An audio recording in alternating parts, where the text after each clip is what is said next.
I don't know we're just lifting the heaviest possibly can. And if I'm injured, and that hurts, then we're probably not going to do that one. Right. We'll do something else that's not going to hurt as bad. Maybe. I mean, Maybe. Well, yeah. I mean, that just reminded me of a story where, because Louie, as you know, Louie would run his mouth more than anybody. Yes. Right. And I love to run my mouth back to him because other people wouldn't, but it's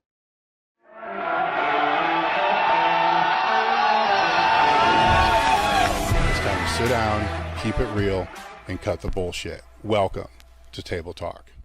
All right, guys, we're back with another episode of Table Talk. Today, my guest is Heidi Howar. Hi. And all-time world record holder, still holds all-time world records in the 132 multiply deadlift at 534 and 132 total at 1504. Going back through your open powerlifting, in 2017, you had the top female dots at 132, 2018, top female dots at 165, 2019, 2020, injury, we'll talk about later, 2021, number 2, dots at 148. So basically at that time, all-time highest female dots or second from 2017 to 2021, yeah. Which those accolades speak for themselves. Your best lifts are 680, 400, and 535 with a 1585 total. And you are now exploring competing raw. So we'll get more into that later. Yes. But what caused the motivation to be able to look into doing that? It was kind of unexpected, honestly. I had no intentions of ever going raw or ever like competing raw. I had this like hamstring injury when it was very like, I would feel it all the time. Driving, I would feel it like just any long extended period of time. I would just feel it. So when did this start? Was this when you're still competing or afterwards? No, after. I mean, I've always had issues when I would like push like super heavy deadlifts or squats, but it would kind of like dissipate. And then now it's kind of like back. I remember distinctly I was doing some deadlifts and I felt this weird like pull. And ever since then, it's been like pretty irritated for the past, like, I'd say 6 months.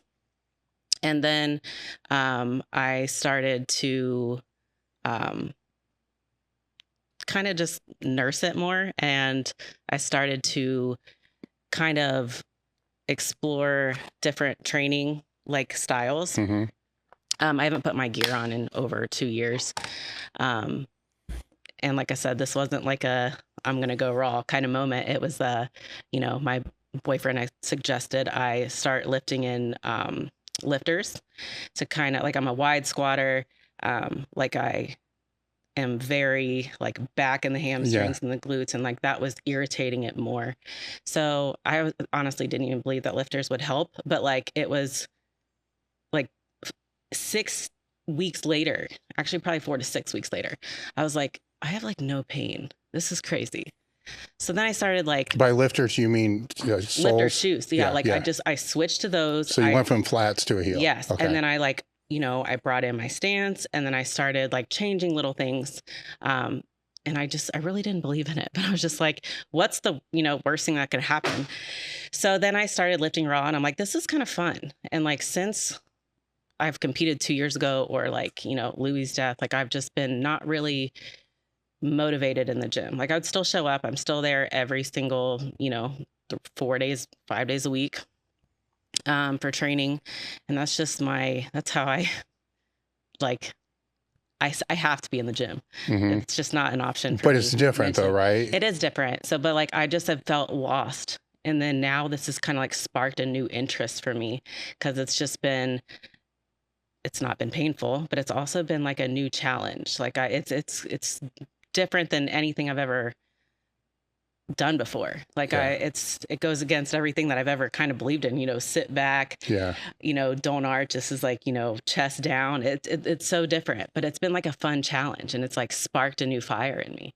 So it's just been like, that's just what kind of, and maybe I'll compete it. Maybe I won't, I don't know. But like, it's right now, like, this is such a fun thing for me. And and even like the outside looking in, people are just like, wow, like you look happy, like you look like you're enjoying this, you look like it's like almost like a completely different person. So Would you say before this that the training over the past couple of years has been just discipline and habit?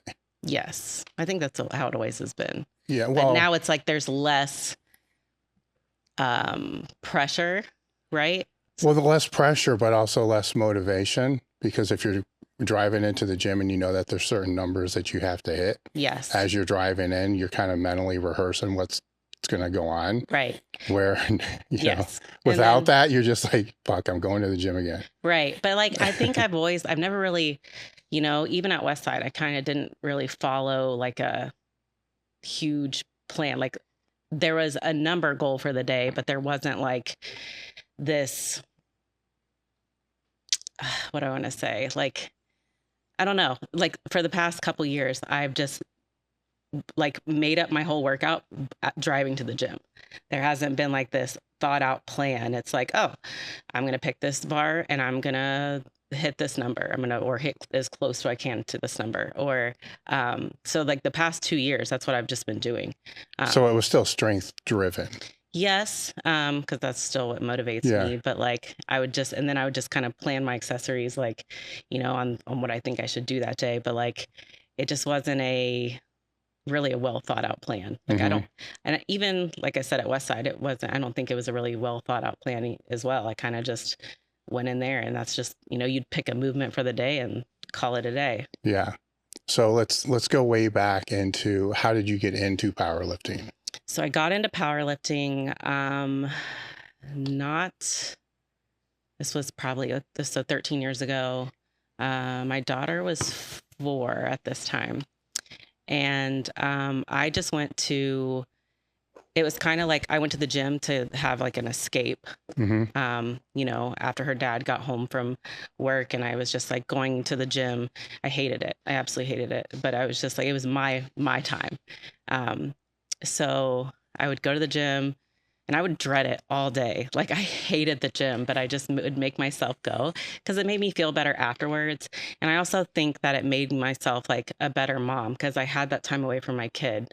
At that time I was a stay-at-home mom. So it was my time for just me. So even though I hated it, I felt better. What kind of gym were you going to? So I was going to a ladies' premier gym. It was literally all women, very cardio based, I remember you had like all the machines, you had like all the water aerobics, you had like the Zumba classes, it was just there was not anybody in the weight room. And so then they had a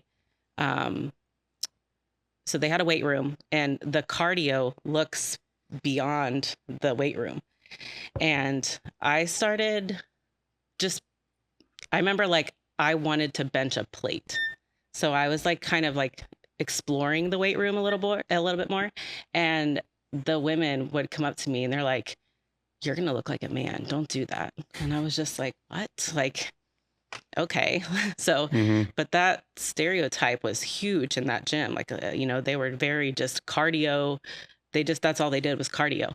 And there was like a random 1 or 2 women that would explore the weight room. But like after that, it was just like, I don't know, it was just kind of taboo. So, I started training in there, and like once I benched like a quarter, I thought that was like the coolest thing. And I was like, cool, this is like 95 pounds, but like I want to get to a plate. And it took me a little bit, but I got there, and like that was like the coolest feeling. So then, I started squatting, and then didn't deadlift. I didn't even know probably what a deadlift was at that time. So I started squatting, and my form was absolute shit. But like, I don't know, I started noticing all the changes in my body.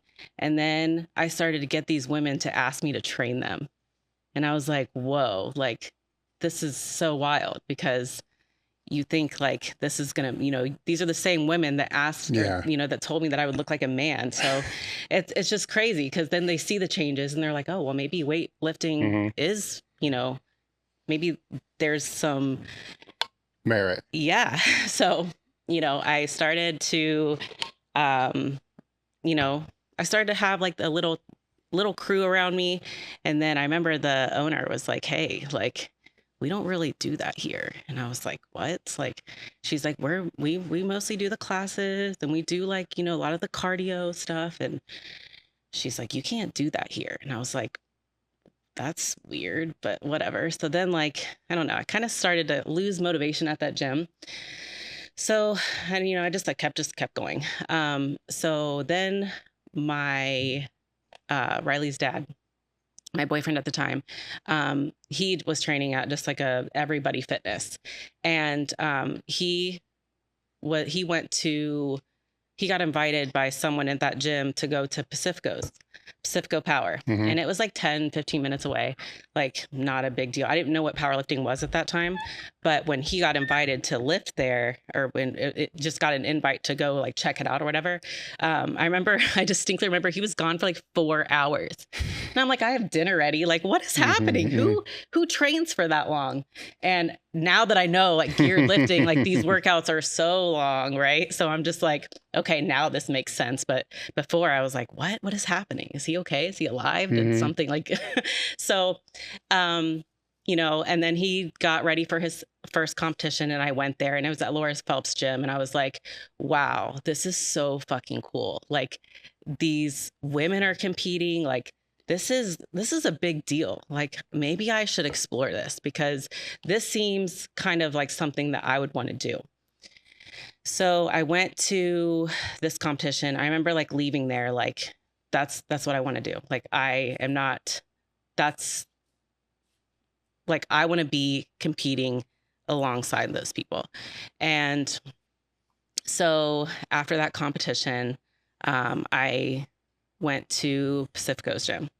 And I remember thinking, wow, this is just like a little tiny, it was behind a strip club. Like, it was pretty sketchy, to be honest. It was a horrible part of town. I was just like, oh my God. And I remember like sometimes I would take my kid there. Like, I would set up her chicken nuggets or her like stuff to draw because she was so little at the time. She wasn't in school. And I would train and then I would go home. But I was just like, wow, this is cool. But the first time I was there, Jimmy threw me in some knee wraps and I was squatting. That was like my first over 300 squat. He just threw me in some knee wraps and I was like, holy shit, this is serious. Like, these are so uncomfortable, so tight.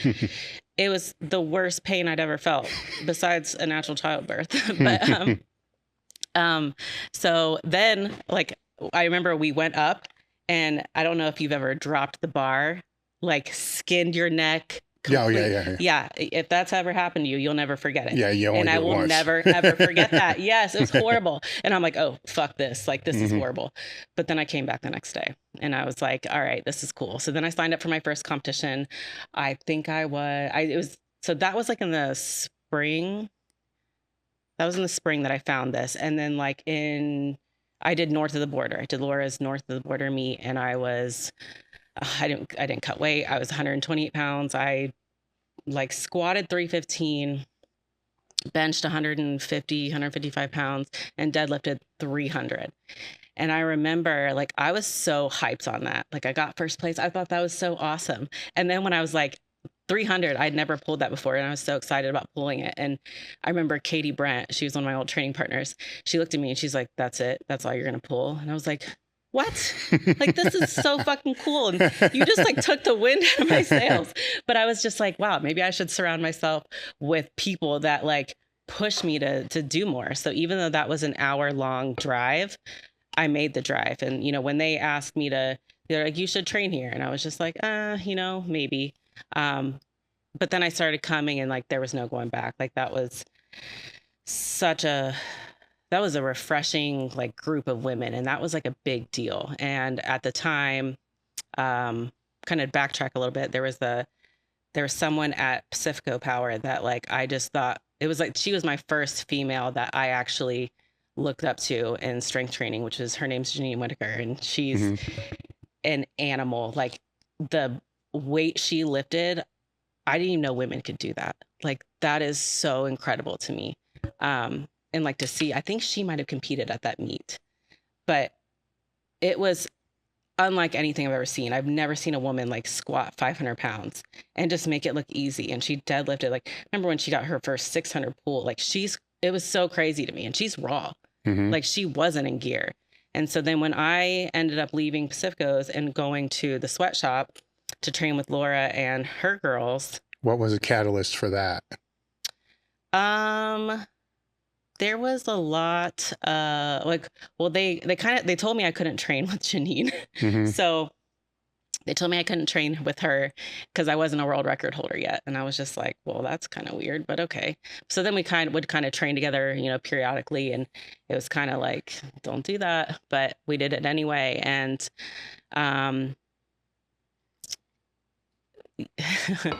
so just gym drama. Okay. But then there was an argument of me going to another gym and all that. So it was just like, no, that's what I want to do. It's where I want to go. So that's what I did. And, I was at Laura's for 4 or 5 years. I learned so much there. So anyway, got to Laura's, was with, great group of strong women. And how did the training change between Pacificos and Laura's? Because you're kind of going from one methodology into another. Yes. So when I started at Pacificos, he taught me the 5-3-1 system. So we would do 5 reps on squat the first week, and then the second week would be, triples, and then a max, and then it would be like a power clean. That's his method. So it was all just 5-3-1. And, I had a lot of newbie gains from that. And then when I switched over and when I went to switch to Laura's gym, that's when she introduced me to the conjugate system.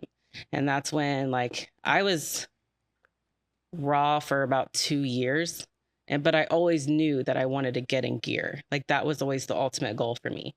So, and seeing Laura and what she did and what her girls are doing, I was like, I have to go there.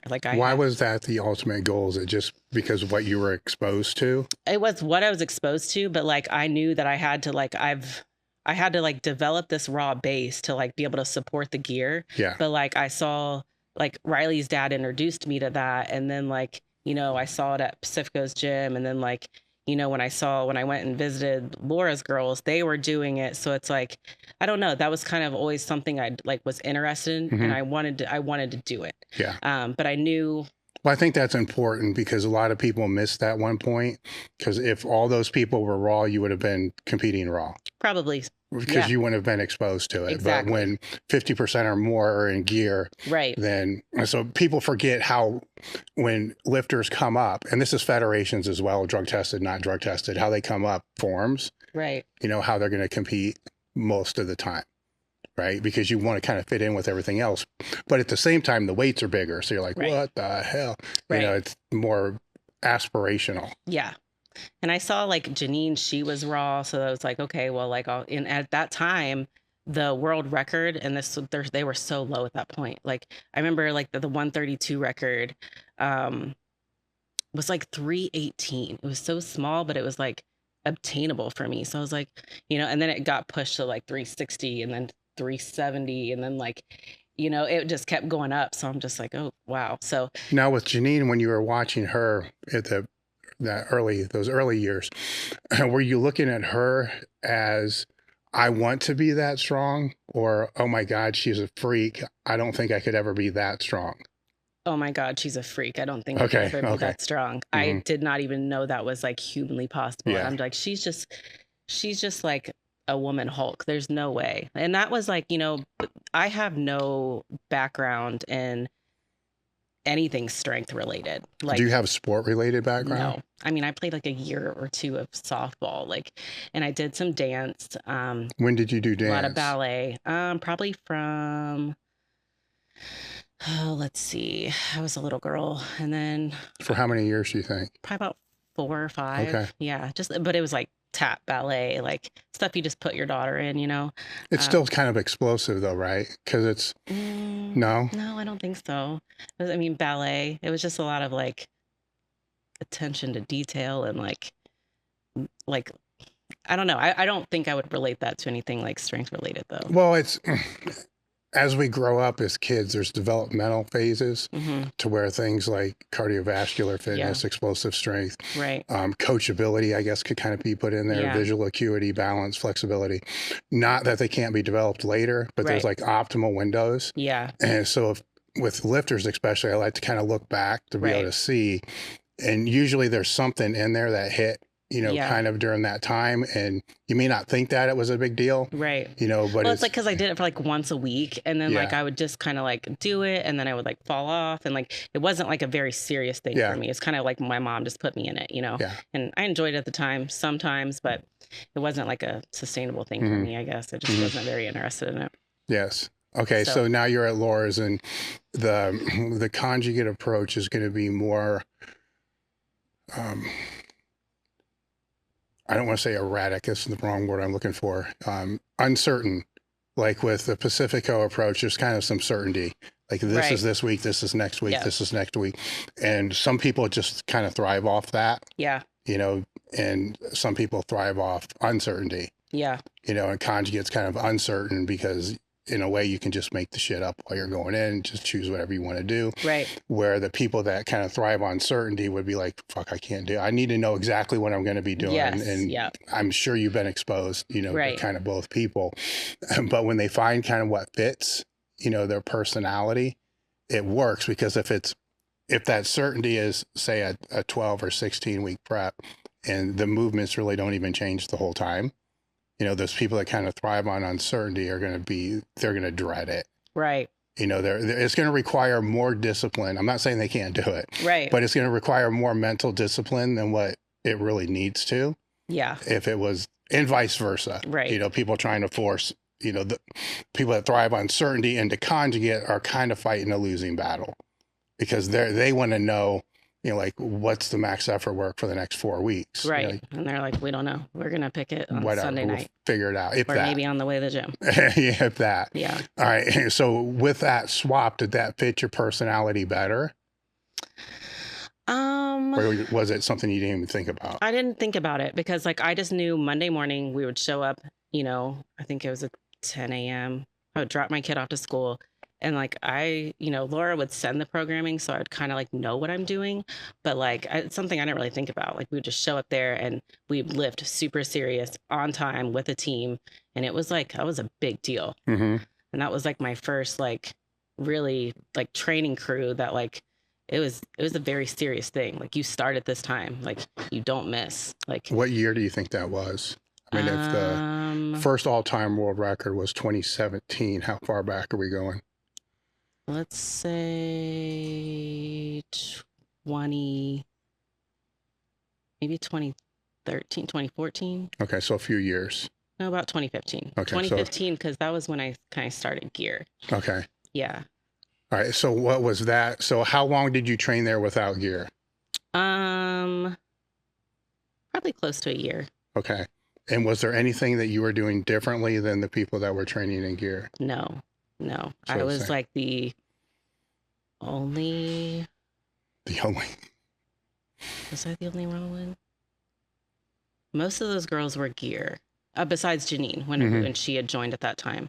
But she came a little bit after me. So, but I didn't even have any gear. I was like, I knew like I wanted to get into it, but I wanted to do some raw numbers. Like I wanted to squat 400 raw. I think I hit 375. And then like a 200 bench. Like I wanted those goals. I wanted like 1,000 pound total or something. And then I could go on to like, that was my goal. And then I would go on to gear. That brings up a question I have here, because I have your best lifts from open powerlifting. Yeah. And the wraps is kind of interesting, because you got the 375 wrap squat, no bench, no deadlift, but a 975 total. Okay, so it's probably not on there. No, yeah, but you see what I'm saying, though? It's right. I'm like looking at this like where are the other lifts at? Yeah, I don't know. That's so it probably, not every meet has been pulled. Yeah. Into there as well. So that would kind of make sense. Right. And so was that at that time, or was that when you were still at Pacifica? No, that was at that time. That was at that time. Yeah, because like we had these, like Shane and Laura, like we all had like these, these goals of like, okay, I'll hit it like as close so I can to 1,000 pounds, and then I'll go like into gear. Now you had a 975, so if I think I missed the 400 squat. Okay. And then I was like, you know what? Fuck it. We're just going gear. So it's so basically in your head, it was the 1,000 pounds is met. So you're good. Okay. So then what was it like transitioning into gear? Super. I remember the gear being like really restrictive, and like Laura just kind of threw me in some old stuff of hers that fit me. And it just worked out perfectly. But now, was it multiply, or did she go single ply? No, I've never went single ply. Like it was straight into multiply. Okay. And I remember like, I don't know, I felt like I was kind of like built for it, because like it really did come pretty easy to me. But that's why I had like such a hard time believing, you know, people are like, oh, you're gonna be great at this. And I'm like, I have no strength background, really. I have no, like, you got to remember, like, my mental state now, my mental state back then was completely, they're two different worlds. So, like, I'm thinking, well, if this comes easy to me, like, and like, everybody can do it. Anybody can. Like, what makes me different? So, you know, I'm just like this mom who just like takes her kid to school, goes to the gym, and like, if everybody puts forth this effort, why can't they do this? You know? So I had this like, I don't know, I didn't like really believe in myself a whole lot. And that's when like, you know, when I got to Laura's, she, you know, it took a few years to develop like mental toughness, but like, that's huge. I lost track of what we were talking about. With the mental toughness side of that, did that come through the training, you know, or did it come through observation, discussions? All of it. I think, you know, like when I just like, I didn't believe in myself, and then like I would kind of do these things and I'm like, oh shit, this is really cool. I can do these things. And then, you know, I would get to a point on a lift, and if it was hard, I would just stop. Like, I'm not going to grind through it. I'm going to miss it anyway. Or if, you know, you deadlift and you'd like start to pee or something, you just stop. And then Laura's like, no, fucking finish it. Like, you have to finish this. You can't just give up. And I'm just like, okay. So then I started like grinding through those and like pushing through those weights and like, you know, hitting those mental barriers. And it was just like, oh, okay. Like, that's when that started to like, I started to like believe in myself more. But back to like the gear, I remember like, you know, being a pretty easy transition. Like, I put on a bench shirt for the very first time, like a SDP. I don't know if it was double or triple. It was like, I felt like my arms were like this, which anyway, like I just started to like push it apart, and I listened to the cues, and I benched 280, like no big deal. I touched my chest, like it was a pretty tight shirt. And I was thinking, there's no way this is the right shirt, because it's way too small. And they're like, nope, if it's miserable, like it's right. And I was just like, oh, okay. Same with like deadlifts, that went pretty like, you know, that was a pretty easy transition. Squat was probably the easiest transition. Like I was already like a wide squatter. I was always like able to arch and like sit back and like, so I don't know. Well, if you were there a couple years prior, then I'm sure you're box squatting, sitting back. Exactly. You're reinforcing that. I mean, everything they're doing, I'm doing. So it's just like, you know, it works for raw lifters as well. So. So what was the progression then until the first world record? Oh, let's see. I don't know. I remember I did my first multiply meet. It was in Columbus. I want to say that one was 2015-ish, maybe 2016. Anyway, it was at like a convention center here, but it was my first one. I squatted 505 that meet. So 505, I think I benched like 280. Like a 470, 480 deadlift, something around there. But I was like, wow, this is super cool. But I cut so much weight, I felt like absolute shit. And I remember I did an IV. That was my first time doing an IV, and I felt so lethargic. I didn't even feel like myself. It was horrible. So then I did like and I would always cut a lot of weight, like a lot of weight. So like I would take these protocols from Amy Weisberger, and like I never IV'd ever since then, so like that helped. But back to the progression of records. I trying to remember my actual first world record. Is that terrible? Yeah. Well, let's go back to that first multiply meet. Where did that rank you? Do you remember that? I don't remember. I mean, pretty far, but I just like, I don't know. I really wasn't focused on that, I guess, yet. Mm-hmm. I knew I don't even know what the world record squat was at that time. But did it mentally put you in a position that you could get there? Yes. But like, I wasn't worried about rankings or anything like that. I was just, I was just trying to get stronger. And just, my goal was to eventually get a world record, but like, I knew that wouldn't just come right away. So I want to say that happened on my second or third multiply meet. I want to say it was like 5:35 or something like that. Because I remember that one being, maybe it was my second multiply meet. Because I squatted 500, my 505, my first one. And then I squatted 535. And that was actually the world record. And I was just like, wow, this is super cool. Like, this is awesome. But like, let's break that even more. So it was very like, then I started to like look at the bench. Then I started to look at the like the deadlift and the total. And so it's like, these are definitely obtainable numbers. So what did it feel like? I mean, it was fleeting, obviously. It was, but it was just like, it was kind of a moment to where it's, like, you're capable of these things, but it's just like, how did this come so, if these are like world record numbers, not that it like stole the show from it or stole like the, what I want to say, like, I just feel like if anybody can do this, like if I can do this, anybody can do this. So it was just kind of like, I don't know. I feel like it should have came a little harder.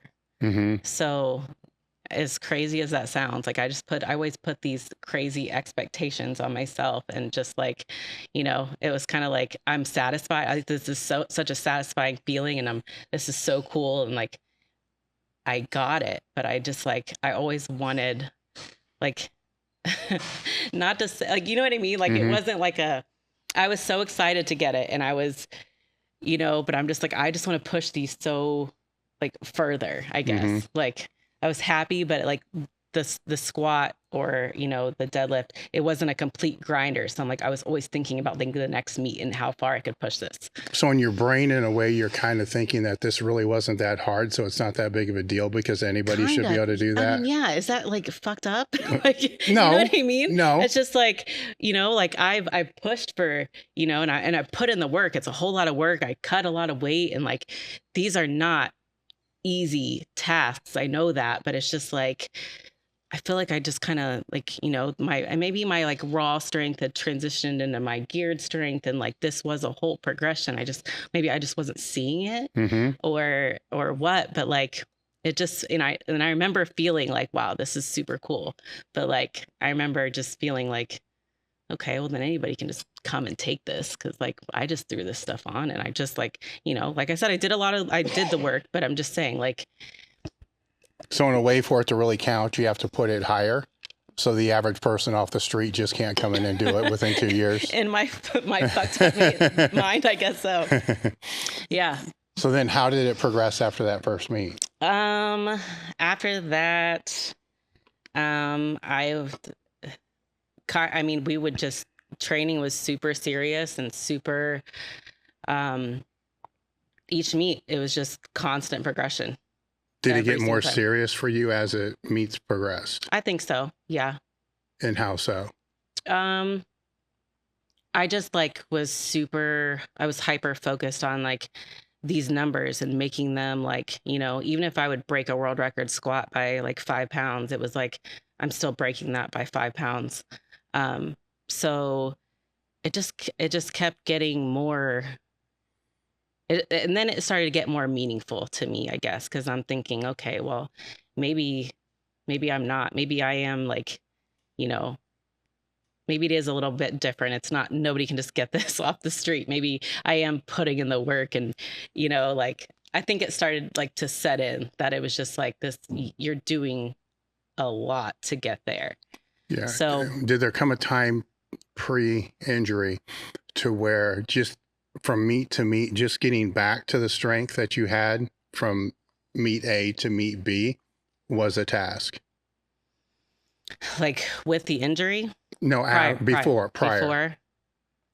Or was it always just progressing? Because it was always progressing. Yeah, I mean, you kind of get to a point to where you do this long enough, and it's like, oh shit, right? And that off season. I knew that time was like coming for me because it was just like each meet was like more like I would always just, I don't know, and it sounds weird to say, but like I'd never at that time never bombed out, never like never had like a lower number. Like I would always increase my bench, my squat, my deadlift, my total each meet.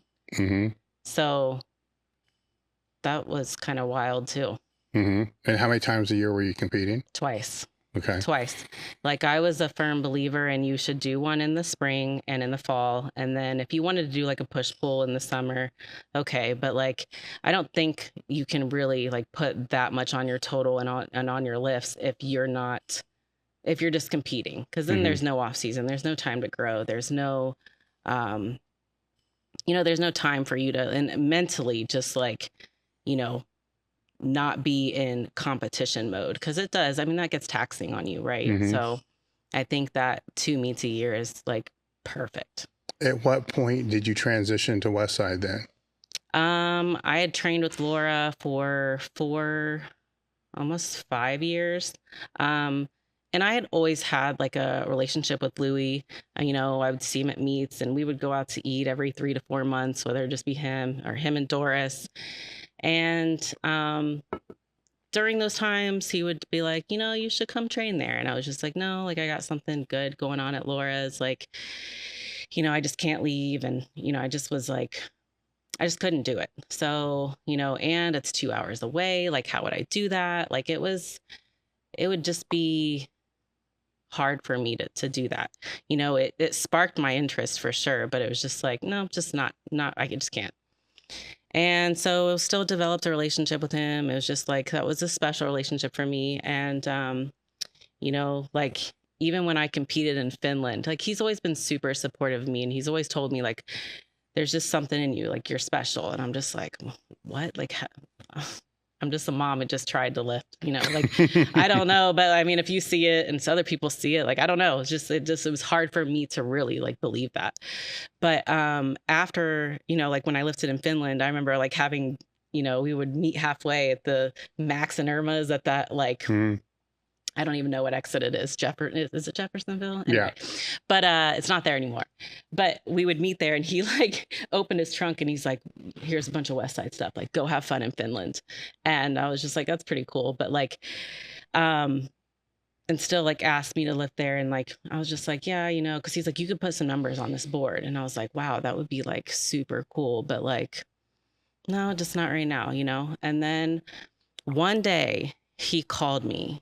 And he was like so adamant on it. And he was like, you need to take these numbers, like these 132 numbers, you could take them. And I'm just like, oh, I don't know. And to be honest, the idea of it like scared the shit out of me. And I told him no. And I like remember hanging up. And then like that whole night was such a weird night for me because I was just, it was just in my mind. And I'm just like, I'm going to do it. Like, I'm going to fucking do it. It scares the shit out of me. At Laura's, I had so much support. I had the program, written out for me every week. It was like, you have all this support and all these people and all this, like, it was just like, there it is, and you can, and I was successful with it, very successful. Well, it's familiar. It's familiar. It was just like something that I'd been doing, and I was a little, maybe complacent. I don't know if that's like, but like when he called me at that time, and he'd asked me like a million times, not a million, but like, yeah. But like he had asked me, and like, I don't know, at that profound moment, I was like, I have to do this. Like, I need to just jump. And I remember this was like a Friday, and he's like, all right, you start Monday. And I'm just like let's go back. Like, I called him back and I was like, I think I'm going to do it. And he's like, you only need to train here 2 days a week to get on the board. Like, you can do this. And I'm just like, well, maybe I can. But like, I called him back really late that night. And I was just like, I was so scared. I knew that I wouldn't have, the program. There's no program. Like, I knew I would go in there, and I was kind of in meet prep at that time, but like, I would go in there. There's no program written for me. There's no one to just, to rely on for like to wrap your knees. There's not like all these individual people that I had to like at Laura's, you know what I mean? Like, this was going to be completely different than I had ever known. And I was going from like lifting at like 9, 10 o'clock in the morning to lifting at like 5 o'clock in the morning. And I live 2 hours away. So max effort squatting, on Monday, and I have to leave my house at 2:30 in the morning. You don't even sleep. So you just kind of like, you get there, he's in the parking lot, and like, you have to fucking start. You cannot be late. Like, there is just, right? So, but that transition, like, I did it. I jumped because it scared the absolute shit out of me. Okay. So you have to get up at 2 a.m. Yeah. And how many days a week were you doing that? Twice a week. Yep. For years. Yes. Okay. So that's adding another layer of discipline. Yeah. To the whole thing. I had this whole like get up at 2 to, leave my house by 2:30, and it's dark, driving through from Cincinnati to Columbus, and I'm just like mentally preparing myself. I'd have my stops where I'd get my energy drinks, and just like, that was my routine. Like, I just had to do it. Like, it was kind of cool, but when you got there that first time, well, first off, did you train there beforehand? A select times. Like, I would go there periodically and just visit, like I said, we'd go out to eat, or, I would train there, but not very often. All right. So that first time, was it what you expected? Well, actually, no, because these people, these people that were, that I would talk to, kind of like acquaintances with, and like, you're cool if you're like on the outside, right? But then when you get in there and they're like, you're not going to be treated like a fucking princess here. And I'm just like, shit, like, I'm not coming here to be treated like a princess. I'm here to fucking lift. Here's my goals, and I'm going to be on that fucking board. Like, that's what I'm going to do. So, I think those people like just didn't believe that in me. But then you have people like Chuck, who are just like, you fucking deserve to be here. Jason Coker. And he's like, this is a place for you. Like, you should be here. So, you kind of had both. Was it more competitive? Well, at that time, like, this was before I mean, I kind of was just thrown in there, and then like, so competitive. I don't know if I would say competitive. Higher expectations.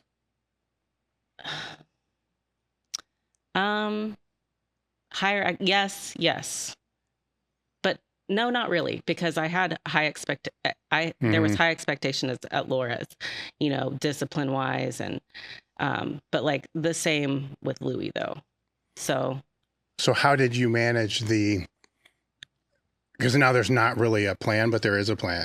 Yeah. So like, but I knew like, I wanted to see like what I could do. And I told Louie before I got there, like, I told him I'm doing this meet how I want to do it.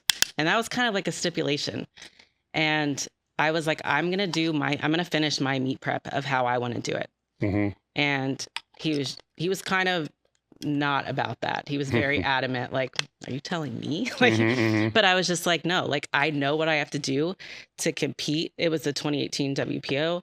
I was like, this is like, I know what I need to do to compete and to break these world records. And that's what I'm going to do. I am not going and just going to be thrown into a whole different, like, program or something. This is what I'm going to do. And this is how I'm going to execute it. And then, if I don't break the world record, okay, then you can have the reins. How much different was it from what they were doing and what you were doing? Pretty different. I think I would say, because like there was a very like there was a system Laura had, and she, you know, by Sunday night she would have all the, you know, the whole week just laid out. And it was very like, you kind of knew what to expect. And going from like a main movement, a secondary movement, and then like 6 to 8 accessories. I remember like the workouts would take a lot longer. So with Laura, and I got super like, I was in very good condition because she had a lot of GPP. She had a lot of like, you would really target like some like, you know, your weaknesses and like, you know, gaining the strength from the main movement. And so that was like really like well thought out. And then with Louie, like going to Westside, it was kind of like, it was me, Sinead, and Melissa. We kind of were just like, we developed the plan like that morning, or, you know what I mean? Like, so it wasn't very like a very well thought out plan. Like this was like kind of solely on us to like figure this out. And of course he would be like, you know, he wouldn't tell you what to do, but he would kind of like, you know, if you're like, I'm going to do a big chain squat or something, I'm like, no, you can go, you should just do bands. He was just all bands, you know?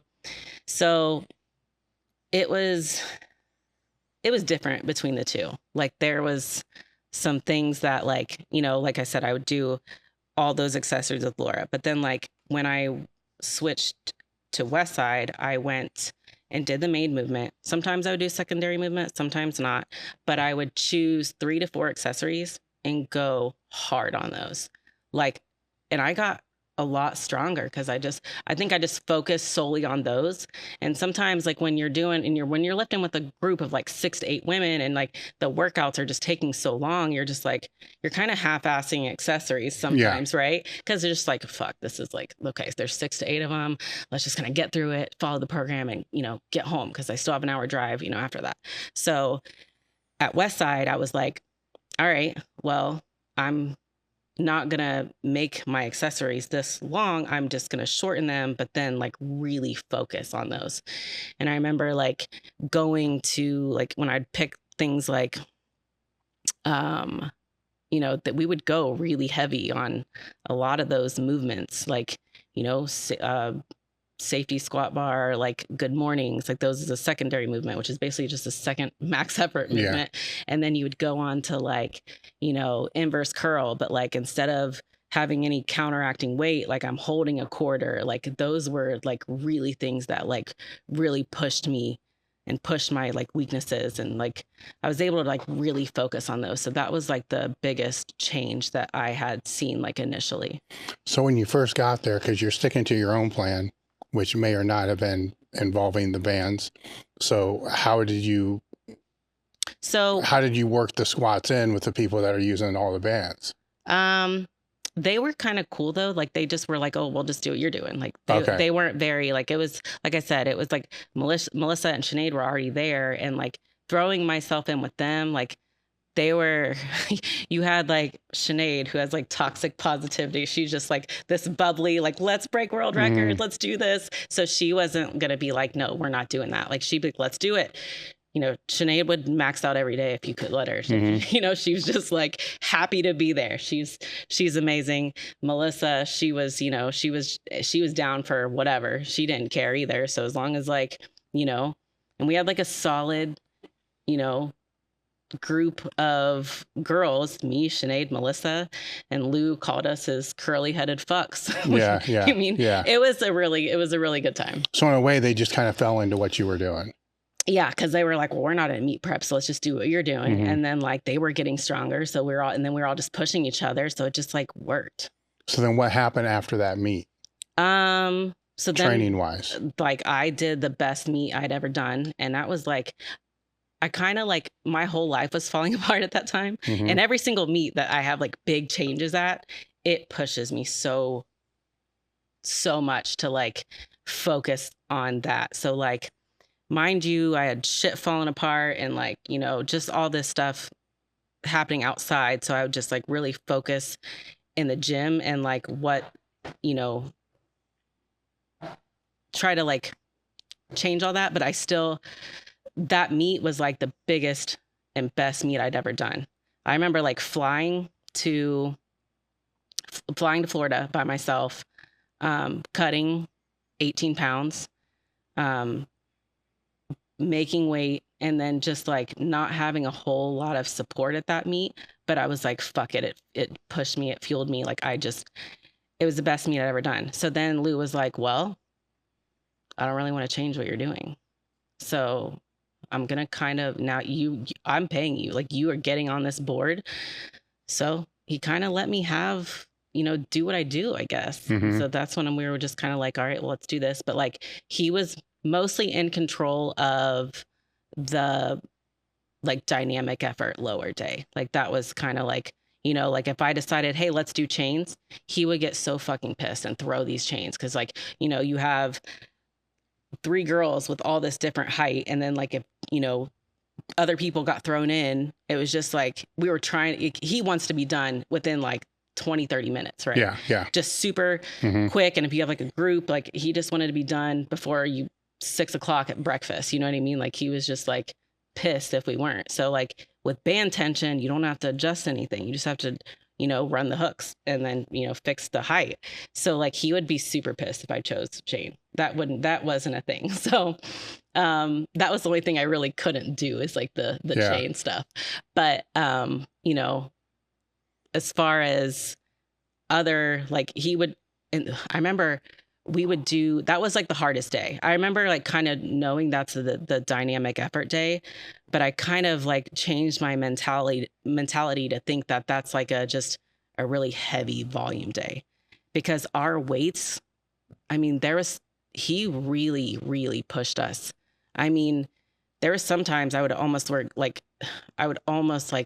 not look forward to going there, because I'm just like, God, like my body had never been in so much pain before, because we're lifting with all this band tension, but then it was close to 90%. And then, that would kind of create conflict with like the men, because then he's like talking shit to the men, like my women are fucking doing 90-95%. So what the fuck are you doing? So it's like, oh shit, here we go. And this is with shorter rest periods too, to be able to put that out there. And we were just going. And I was just like, God, this is like, 400, 500 bar weight in all this band tension. And he was so big on 5x5s, like so big on 5x5s that he was just like, it was so taxing. Now, what was your rest on that? Did it increase at all, or was it still 1, 2, 3, 1, 2, 3? 1, 2, 3. Yeah. I mean, sometimes, like I said, we'd have like an intern or, 2 other people that would join in, but there is no rest. You just go.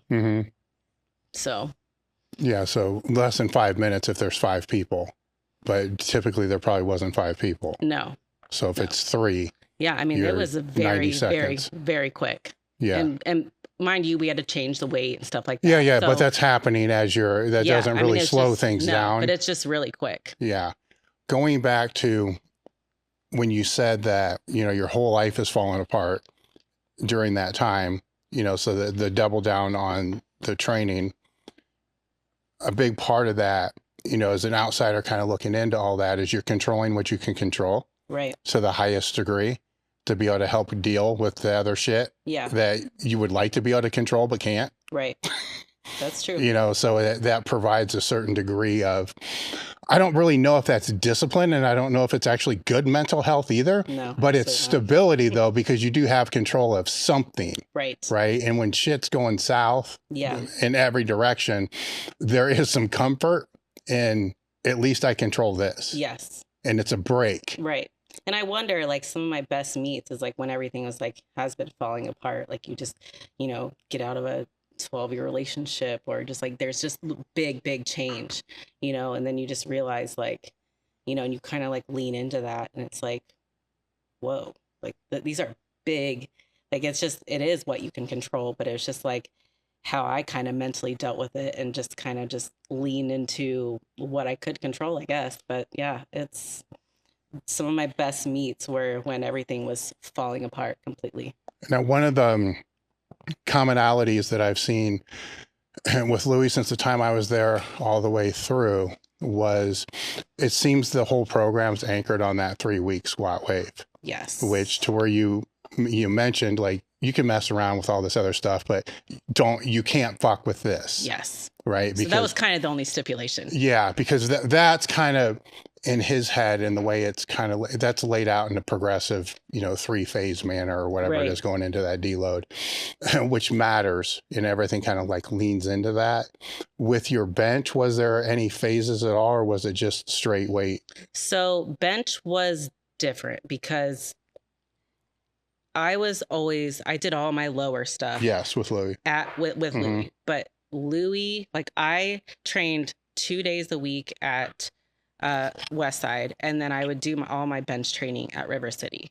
And River City was like that was like my home gym. And River City has done like so much for me, like Zach, and that was such a, we'll talk more on that later, but Zach was like he kind of helped me with my bench training. And we did, like, I just would do all my bench there, my max effort and my dynamic. So like the bench training was completely like not related to that, I guess. Now, with your dynamic bench work, did you work that in phases? Yes. I mean, I did the typical, like, 9x3, close, medium, wide, stuff like that. But, I would cycle through the bands and chains. So 3-week waves of that. But like, well, with those waves, did the weight change each week of the 3 weeks? Yes. Okay. Well, I asked that because for a long period of time, it didn't. It was the same, but the chains or the bands or whatever. Yeah, but that was kind of like, but I wasn't doing more Westside, like, like I wasn't doing that, because he even told me, he's like, I don't want you doing your bench stuff here. Your bench is like, moving along. So like, do that at River City. And he would come once or twice, a month. He would just come to like watch me bench and make sure everything's going. He would drive 2 hours to go to River City, take me out for a steak, and then he would just make sure like I'm doing okay. Sometimes I'd be doing a floor press and he'd be handing out to me, and everyone's like, Louie Simmons is handing out a floor press to you. Like, that's so fucking cool. So, but he would just make sure I'm just, going along. And I think he liked going to River City too. Like he's like, I like the hot girls here. I like the music. Like, it was funny, but it was cool. It was like his like escape, to kind of just visit another gym and just kind of see something different, I guess. I don't know, but he enjoyed it. So thinking back, how did you navigate the max effort work for the lower body? Because you've noted a couple of times that you just kind of figure it out when you go in, but as we dig deeper, there is more that kind of goes into that. Yeah, but like, so we kind of weren't allowed to do a lot of like heavy chain stuff. Like I said, like, he wanted to be done quickly. So he would have like, with us 3 girls and, a bunch of other like random people, we would kind of just pick something for that day, whether it just be like a giant camber bar with heavy bands or, like not a whole lot of free squats. So, and then like getting ready for a competition, would be weird because I would want to be in my gear more. I would want to like take an opener. And he's like, well, if you have to fucking take an opener, why the fuck are you competing? Like, you should already know. And I'm just like, well, I think it mentally prepares me. Yeah. Like, were you guys able to take openers? No. No. I mean, it's when I was there, it was the only time I ever put my squat suit on was in a meet. The only time I ever put my bench shirt on was in it. Well, you don't. I mean, that's one of the things, if I could go back and change, I would change. For sure. The bench shirt was even more ridiculous because maybe you would put it on once to a 2 board just to see if it fit. Yeah. And then that was it. Knee wraps, never. That was he just was at like, the meet. No free squats, no, and no really getting in your gear. So it's like, and there were no free squats either with that, which. And it was one of the things I always kind of found humorous when people would, rip on, Westside just being for geared lifters, is like, we didn't, outside of briefs, for dynamic work, we never wore it. Now it changed later, right? Right. Out of necessity, right? Because the carryovers just became ridiculous because their skill, Right. and that's kind of what you're kind of alluding to, that there's not only having the confidence for that opener, but there's a skill acquisition with the gear as well. You got to learn. It's like something, and if you're not in it very often, you just like, you're kind of like it when you do put it on, it feels so foreign. And you're just like, where do I, like, what happens? Well, the pressure, right? Yeah. The pressure in the squat. You have to get used to that. And like, then he would get kind of pissed. I'm like, I'm going to take an opener and maybe a second. And he's just like, you could tell. But then like when I would do it, and then when I would like succeed in doing it, he'd be like, yeah. He would be so about it. And I'm just like, wait, what? Like, you just yelled at me. Yeah. Oh, I think I kind of know where he was coming from with that, where it's so funny now because of the way that people speak about, outside of the MMA training and all the other stuff that he migrated to, is for him, the raw strength, it was the most important. Right. That you had to have that to be able to display the strength and gear. And there was no compromise with that. Right. Maybe a little bit later on, but when in the example that you just gave, his fear would be, well, what happens if it's hard? Right. And then it maybe mentally fucks with you or something like that. Yeah. Or you miss or some stupid shit like that. Then he's like, I fucking told you. But if he's watching it and it's like, yeah, that's a legit opener, which should be easy as fuck. Right.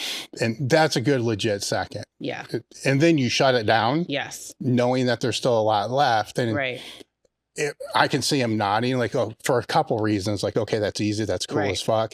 But she also understands where she has to be as far as her accumulation of fatigue at this certain point in time. But there is a skill, right? And and then when like the second attempt was like, when I would do that successfully and it flew, he'd be like, all right, well, what we're doing is working, and that's already more than the number on the board. So then he'd be on fucking cloud 9. Yeah.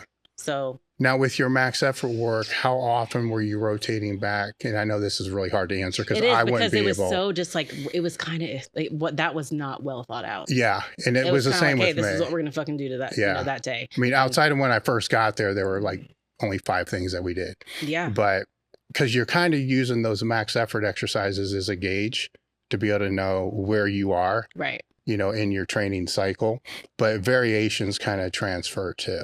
Yes. Like a floor press and a floor press with chains, you can kind of do the math in your head. Like, here's my best floor press without chains. Here it is with chains. Okay, this is kind of where it needs to be. Right. So is that kind of how you were thinking about those after you did the movement?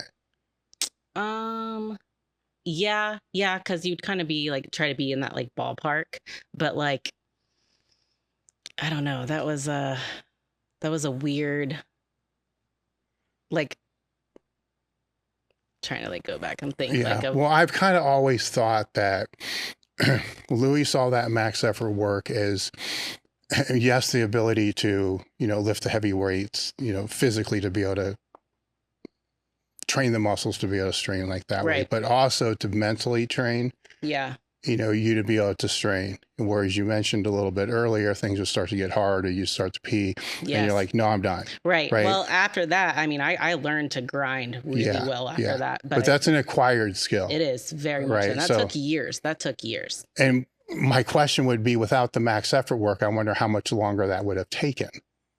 Probably. Well, but like a lot of my dynamic was so heavy. Yeah. I mean, you're talking 95%. So like some of those are like on the left, 4th and 5th rep. Those are kind of grinders too.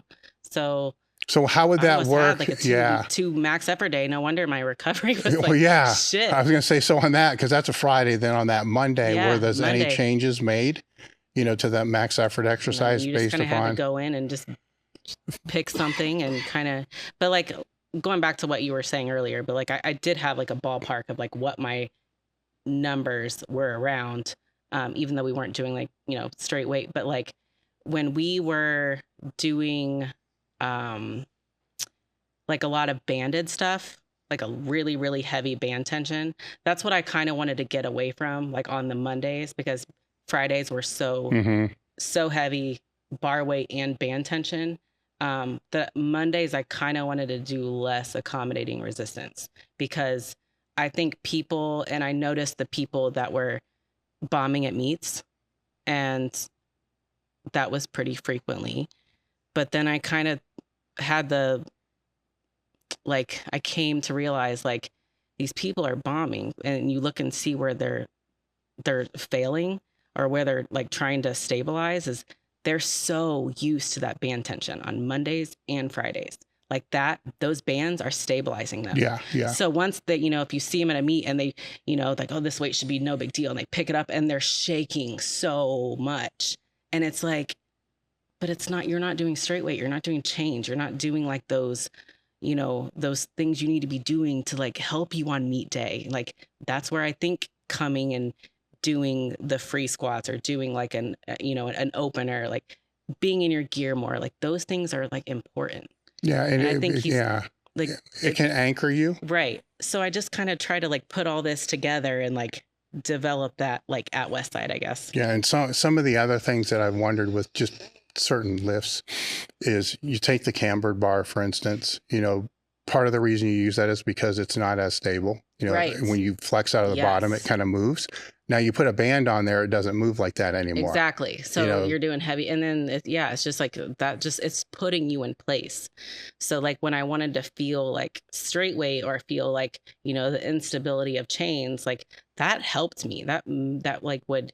And then we were doing like a lot of chain. So it's just like when you're picking that up and that's close to 700 pounds, that's a max effort for me, realizing that I can do that. And like, okay, well then when I pick up that straight weight, that helps me. Yeah. So I think that's what some of like the difference was when competing and being successful in that space is because like I did those things, and he wasn't always like excited for me to do or happy about me doing those, but like I was able to do those because like his argument or my argument was like, well, if I'm putting numbers on the board, like well, there's other factors that I think can play into that as well, because if it's super heavy band tension, it might be 90% at the top. But at the bottom, the bands are not as heavy as they are at the top. It may be 70%. Correct. And that's what they're supposed to do. Yeah.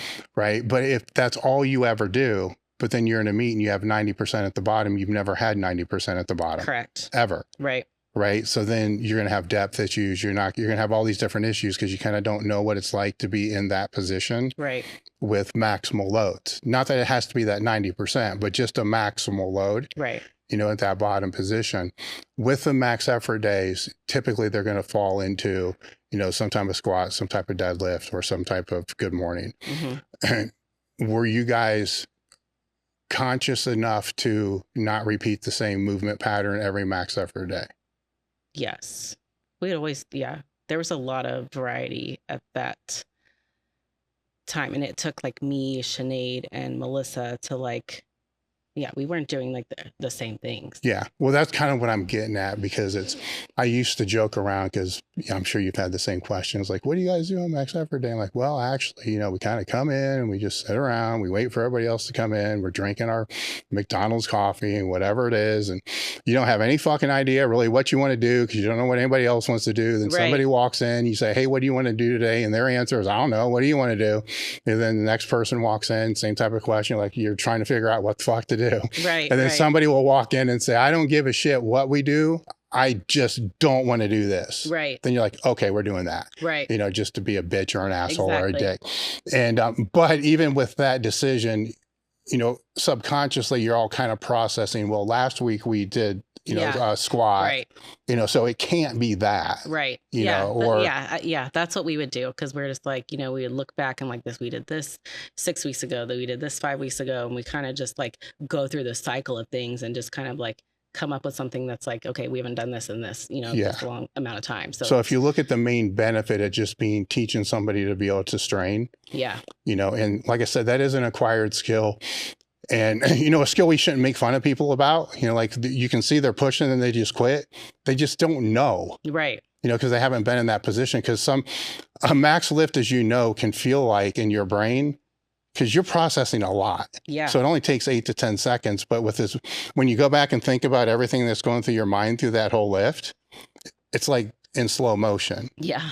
right? So as you're coming up, and if it's really hard, it may feel like it's not moving at all. Right. Actually, when you take it out, it might feel heavy as fuck, right? And you're like, oh shit, but it doesn't mean you can't lift it. But as you come up, it may not be moving at all, right? And you keep pushing and pushing, then it starts moving.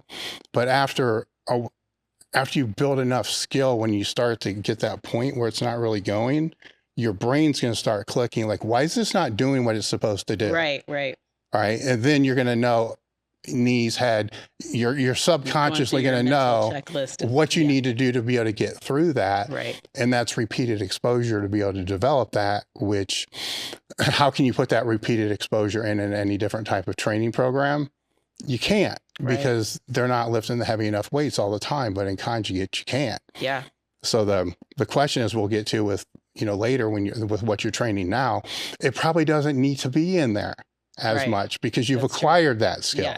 Yes. Right. So it can all physically lay in there. Like if somebody doesn't have that skill, how do you put it in more frequently for them to be able to do that? Because you could probably do it on a really hard grinding 5th rep, but that's not the same. It's not, because you can't breathe. I mean, there's a lot of other things that are going on, with that you're trying to focus on that checklist. Right. Especially after 3, it's like, oh shit, I got to get more air. Now you're thinking just finishing the last 2, right, instead of where's my body position on these last 2. It's just like, fuck it, I just need to do the last 2. Right. So there was some, what I'm saying? There is some processing that's going on in there. Yeah. But for me, it took getting separated from it from a while and looking back, because it was like, I don't know what the fuck we're just lifting the heaviest shit we possibly can. And if I'm injured, and that hurts, then we're probably not going to do that one. Right. We'll do something else that's not going to hurt as bad.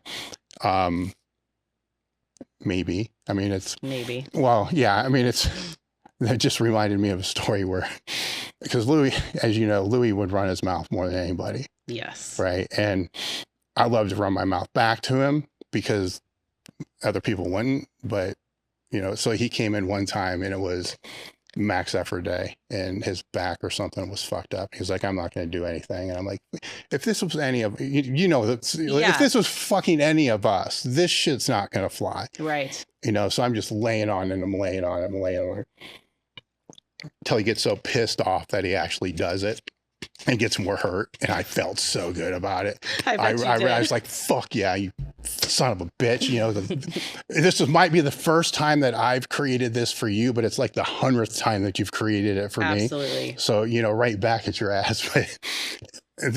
But anyhow, after that first movement though, yeah, go ahead. Do you think like when I would hear those stories about Louie, like doing that stuff, like, I've listened to all these podcasts and it's just like you and Chuck, like all these guys prior to me being there, like you only hear those like secondhand, right? And then once you like experience like all of this firsthand, it's so interesting, because you would be in the gym and you're like, he's just mentally trying to fuck over, like, or just, he would plant seeds and wait for these, and it wouldn't be like immediate. It might be, tomorrow, it might be 2 weeks or a couple months, but these people are going to eventually hear it.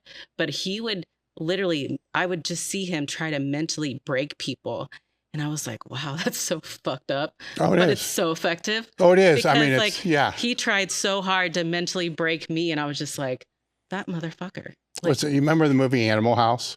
It's like the angel and the devil that are whispering in the guy's ear, don't do this, fuck her brains out. It was kind of this kind of thing back and forth. That was Louie. And actually, I think I spoke with you at some point in time, about how to thrive in that environment, because people that will go from one environment into that environment really don't know what they're getting into. They don't. Right. And I didn't. Yeah. So then you get into that and it's like, wait a minute, like where'd the guy go that I had steak with the other day? Right. And then he's just like, well, like with my arm injury, he's like, yeah, you probably won't come back from that. I'm like, excuse me?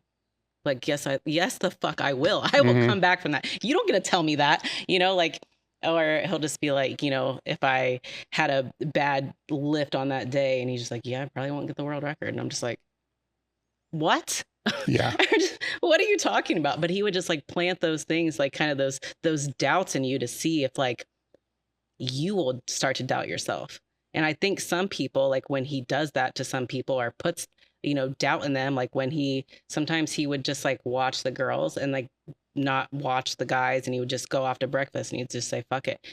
And that was like, oh shit, like, why is he watching the girls, but he's not watching the boys? And if, then he's talking shit to them because he's like, if the girls are doing this and the guys aren't doing that, like it would put some doubt in them. And then like, he's looking for that. He thrives off that. He wants you to doubt yourself because he wants you to be super mentally strong. So it's just like that always sometimes like, I would realize like, obviously this is what he wants. And you don't want like, and you're trying so hard not to like let him do that.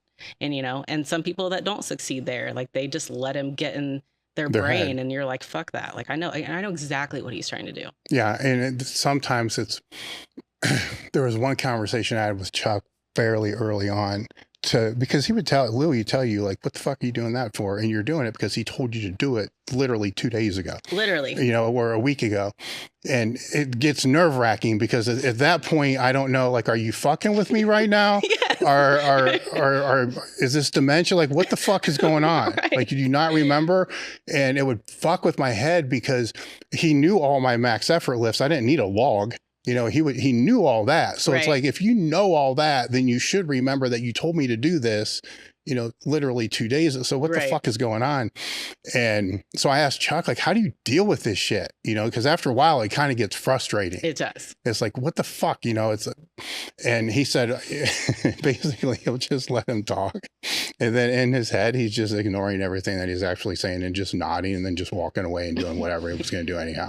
Right. And then he'll just forget about it. Yeah. So it was like, okay, I'm going to remember that, so the next time that was going on, I'm just like, da, da, da, da, da, in my own head, just making noise. So I don't, and then just wait. I'm like, oh my God, that worked. Yeah. It was perfect. Right. But the thing that I used to tell people that would go in is, you got to kind of look at him as a coach.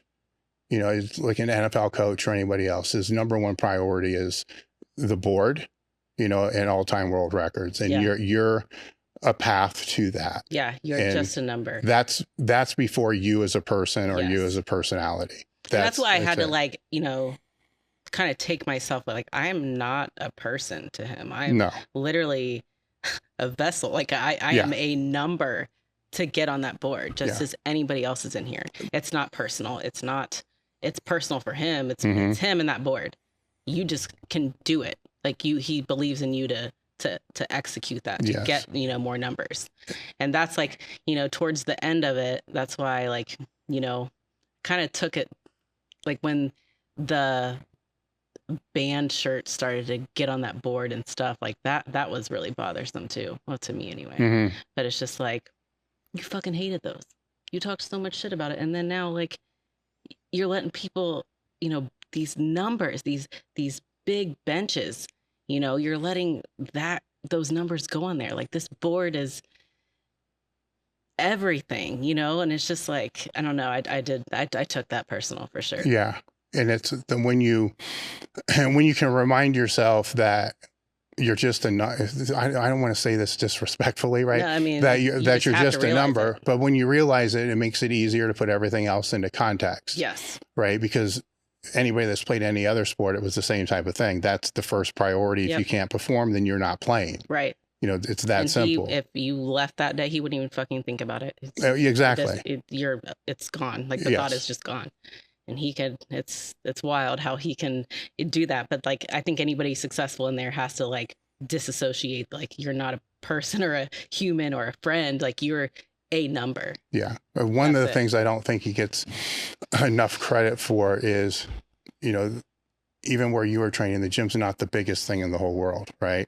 And then you're putting in very strong individuals, many of them enhanced, many of them with egos, many of them with very aggressive personality traits or, self-confidence issues and all the other kind of stuff.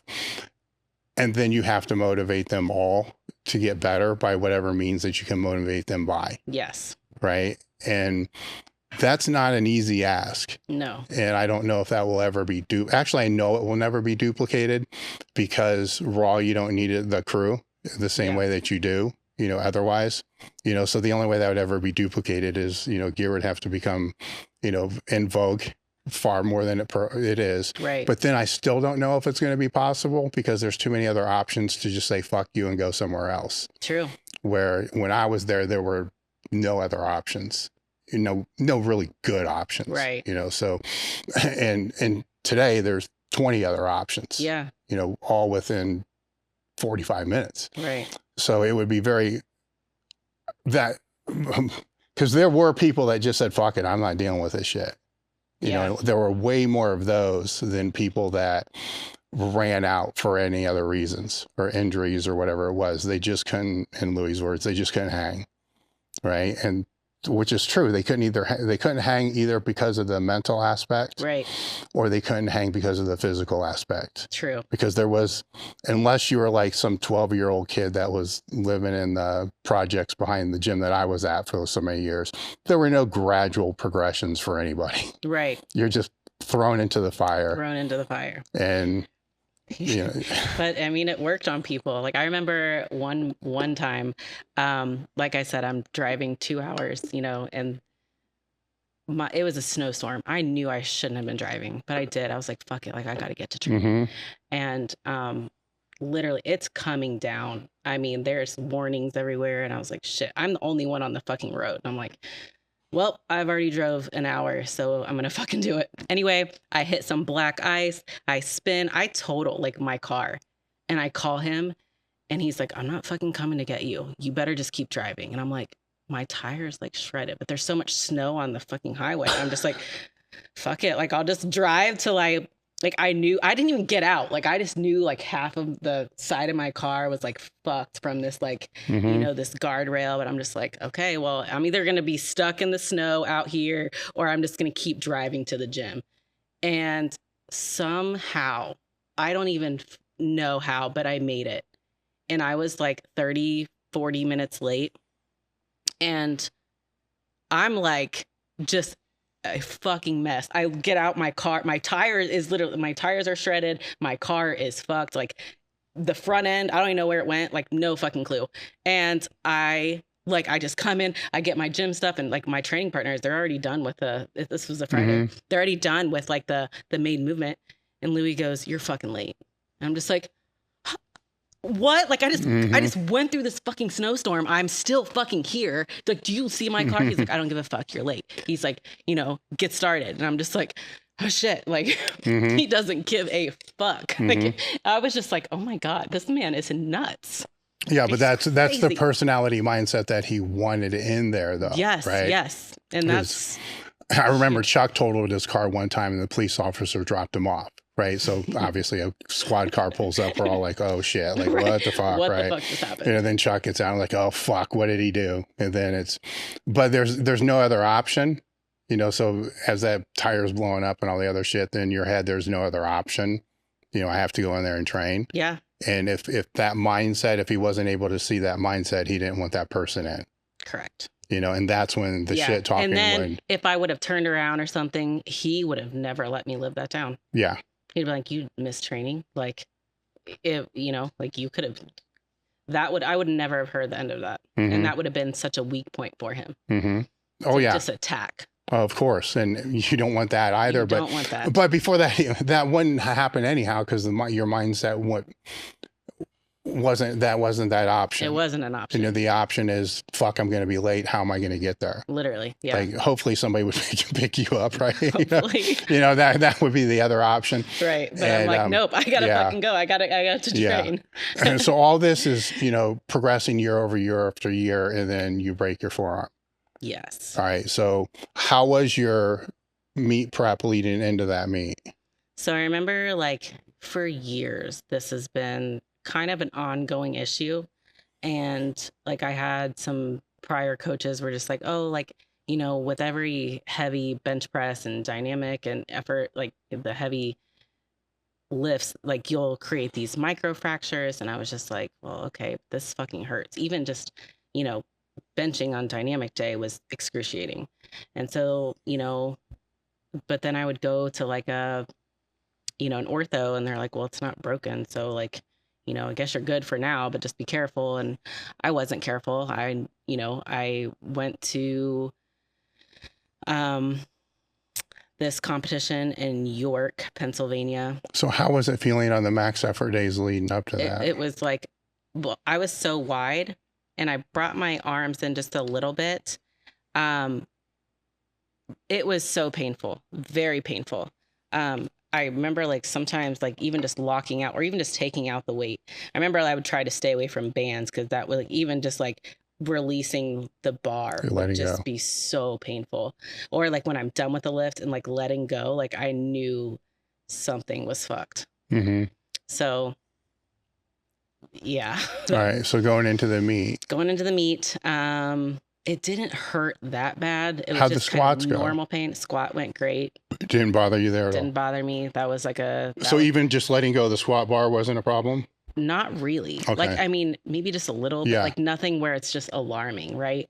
So then I was like set up to do a really good meet. I mean, my squat, I got a world record squat. I was like, hell yeah.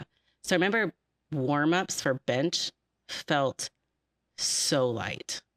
Like I was taking like all my warm-ups, usually, if you cut so much weight, you start to feel like shit. Usually warm-ups don't feel that great for me. And then I'm like, I feel so good, too good. Like, I don't know why, but everything felt so light. And I was like a 400-pound bench presser around that time. And I remember taking probably 385 or something. 390 was like my opener, flew. And I'm just like, oh shit, I'm going for 400. So then I went for 400, flew. And I'm just like, what the hell's happening? Like my bench feels incredible. So I jumped to 415 and it goes so fast.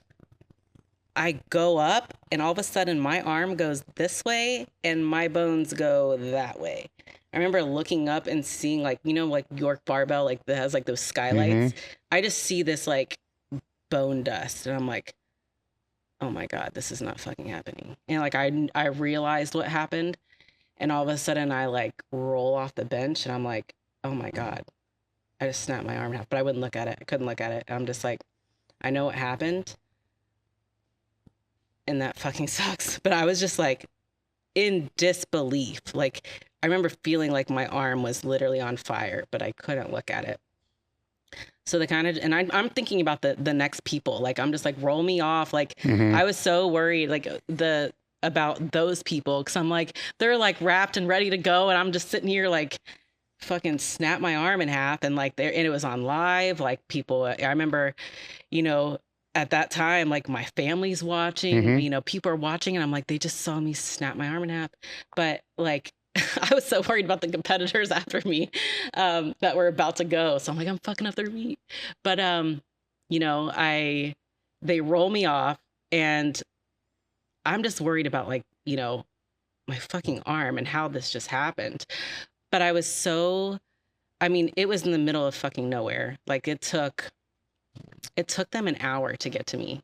And I was like starting to freak out because I'm just like, oh my God, and I knew the wrist wrap was serving as like a tourniquet. So I didn't want to take that off. And as soon as like an hour later, when the paramedics got there, they're like, we're going to take that off. And I'm like, I don't think we should do that. But like, I'm in some kind of like delirious state at this point. And they take it off and blood shoots everywhere. I mean, there's blood everywhere. So then I start to freak out and I start to like, oh my God, I'm gonna pass out. And I just see like, it's on my bench belt, it's on my shoe, it's everywhere. And I'm like, oh my God, like I'm gonna die. That's your first thought, right? And I'm just like, how the fuck did this just happen? So after that, like, they put me on this like tourniquet or they put this tourniquet on and, they don't want to like, they know it's exposed. So they like try to just they told me it was an hour to get to the hospital. And I'm just like, fuck, fly me to Cincinnati. Like, I was so scared because they put me on like this stretcher. They like dropped me. They were opening this IV bag and they just like, it went all over my face. And I'm just like, what the fuck's happening? Like, I was so worried. I'm like, this is so worrisome. And even when I got to like the hospital, I remember, like, I didn't want them to cut my bench shirt off. That was like my best bench shirt. I was so fucking worried about this bench shirt. And then I was like, you know what? They're like, we're going to have to cut it, you know? And then I'm just like, but this is my favorite shirt. But then they end up cutting it off me. Lou still would not let me. He's like, I can't believe they let cut that. That was our best shirt. Why they could just undo I don't understand. They could just undo the Velcro and pull it down, but right? at that point, like those people in the emergency room, and then she like shows me this wire brush and she's like, the people that put your IV in didn't hook any medication up to it. Like they did it completely wrong. So they kept asking me like, do you feel any relief? And I'm like, no. And I was like wondering the whole ride. I'm like, I feel like my arm is on fire and in so much pain. There was no like medication like going through my body at all. So like, I just feel all of this. And she's like, well, we have to like scrub your arm with this metal brush and just make sure that's real clean. And then you can go into surgery. And I'm like, what the fuck? Anyway, so I got out of surgery. And all my training partners were there. Like, they're so incredible. And I realized like what just happened. And I'm like, fuck this. Like, I'm done. I'm done with this. Like, I'm never going through this again. Like, I'm thinking like, how the hell am I going to wash my hair? How am I going to do anything? How am I going to drive? How am I going to take my kid to school? Anything. And I'm just like, just freaking out. And that lasted probably maybe 48 hours that I was just done with powerlifting completely. But then after that, Monday, I had an appointment with my ortho. He's like, yeah, you'll never like bench 135 again. Like, you're pretty much done. And then like people online was like, oh, wow, that sucks, you know, but you know, she's retired. And I'm like, no, you don't get to fucking say when I'm retired. I'm going to do that. Like, I am not fucking done. And I knew like I would come back from this. Like, I knew I would. And then Lou, he's putting shit in my head and he is just, I don't think he knows what to say because he's just like, fuck. Like, so then he kind of just put it in my head that I'm not coming back from this. And I'm just like, he's doing this on purpose, but I'm not letting you see me. I'm not letting you don't get that satisfaction. Like, I'm coming back from this. And it took forever. It did. All right, guys, I'm here at elitefts. I'm at the compound. Nobody is watching right now, so bear with me. I found some bands that I need really, really bad. I'm gonna throw them in my bag and take them home with me, so don't tell anybody. Bands are absolutely great. If you're looking for the safest way to train to become fast, to become explosive, become strong, safety. Watch some videos about using bands. Why should you buy the Elite FTS bands? I swear. Promise you guys, these bands will last longer than any other bands you will buy anywhere. They're a little more expensive. They're gonna last a heck of a lot longer. EliteFTS.com. Get your bands just like I am. See ya. All right, guys, you like the podcast, but maybe you're a little tired of all the interruptions. We set up a YouTube membership. You'll get extra content and it's all ad-free. Join today. Embrace this period of just suck. And Lou hands me 40-pound dumbbells. He's like, you need to be putting some weight on that arm. I said, Lou, my bones, I just got an x-ray yesterday. They're not together. And he said, well, you got to fucking start somewhere. Like, he just literally then 40s fucking hands me 40s. Not even like a gradual, like, hey, you should. Here's a 5. Yeah. And I'm like, I'm not doing that. And then he gets pissed, like fucking pissed, leaves the gym. He signs me up for a meet. I'm like, I'm not fucking doing that. I'm not doing a meet. And he's like, why not? You have to like get back in the game. And I'm like, I'm not doing that. When my bones, because I was doing all my, PT, all of this stuff for my ortho, when he told me that like once I saw the x-ray and those were like starting to, like they fused together, because I broke the ulna and the radius. Once those plates like showed like those bones were together, I was like, okay, like then I can start doing like bamboo bar and like start to introduce, some weights. And I started like working on all of that. And then Lou kept he was so convinced she's done. She's just done. And I'm just like, no, like I'm not. So after that, they wanted to take these plates out. And I said no, because when the guy in York, the surgeon, he's like, hey, when you get back to Cincinnati, they're going to want to take those out. Do not let them. Like, I put those in. Those are permanent. And I was like, okay. So then my first ortho appointment, they literally were like, yeah, we'll schedule your surgery for about, 2 weeks. And I'm like, no. I said, I'm keeping these plates in. Because I just feel like, when they wanted to take them out, like those bones aren't fused together. Like it just made me super uncomfortable, especially like what this guy said. So I was just like, they're still in, and I have not had any problems with them. And I kind of looked at like other people that have had this injury and if they have their plates still in, and they still do. So I kind of just went off that and, didn't listen to the ortho in Cincy. So,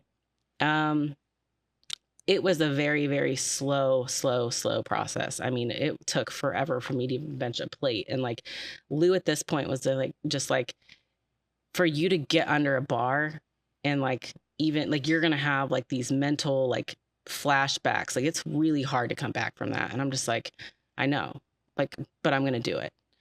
And he's just like, I don't know. He's like, if you're not doing it by now. And then this was like 6 months and then 8 months. And then like 2020 happened, like all the, there was no meets at that time. So it kind of like bought me some time to like rehab this even more. And if I wonder if like I would have just kind of caved maybe and did a competition, but I waited almost 2 years ish to do my first competition. And Lou, he was so pissed about that. Like he was so pissed. Why? Because he's just like, you should do this. You should be competing already. You should be back. Oh, because he wanted records. Yeah, he just wanted me to just get in there. And I was like, I'm healing this injury once. I will not refracture this. Like I'm doing this on my time. If you kick me out of the gym, I guess you kick me out of the gym, but like, I will do this. Pissed off. And then all of a sudden he, we go to a competition in Knoxville and I break the squat record and it was time for me to bench. And I think I took it was like my first time back in an STP and I was like, it was scary, but I knew that, but I was just like, I can do this. And so no shirt work beforehand? I would periodically, but not a whole lot. Okay. Like it scared the shit out of me, but I just didn't want him to know that. And I just like, it felt so weird being in that shirt. So it's just like, and I brought in my grip a little more. So I wasn't like very hyper extended. I brought it in and I strengthened my triceps and I got back to like, I wasn't benching like 400, but I think I benched like 370 or I don't know, somewhere around there.